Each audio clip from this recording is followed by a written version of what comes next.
এক নারী এবং নারীর প্রতি আসক্তি, এইটা তো একটা মৌলিক মানুষের স্বভাবজাত বিষয়, যে মানুষের অস্তিত্বের ভিতরে আল্লাহ তাআলা এটা দিয়েছেন। কিন্তু সেইটা কেউ যদি নেককার স্ত্রীর জন্য অপেক্ষা করে আর আল্লাহর কাছে দোয়া করে, আর নেককার স্ত্রী, চরিত্রবান স্ত্রী মিলে, আল্লাহর কসম, তো পৃথিবীতেই তার ঘরে, তার জীবনে জান্নাতের সুখ বিরাজ করে। আর বন্ধু চরিত্রহীন লম্পট হয়ে দিন রাত নারী ছবি, অশ্লীলতা, বেহায়াপনা, অসভ্যতা,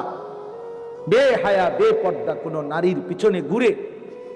ছবিতে হোক আর বাস্তবে হোক, যে চরিত্রহীন লম্পট তার জীবন শেষ করে দিছে, খোদার কসম, আল্লাহর ওয়াদা আছে, ওই খবিস ও চিরেই তার জন্য বিবি মিলবে আরেকটা খবিস। আর সেদিন মনে থাকবে, প্রিয় ছেলে মনে রাখ,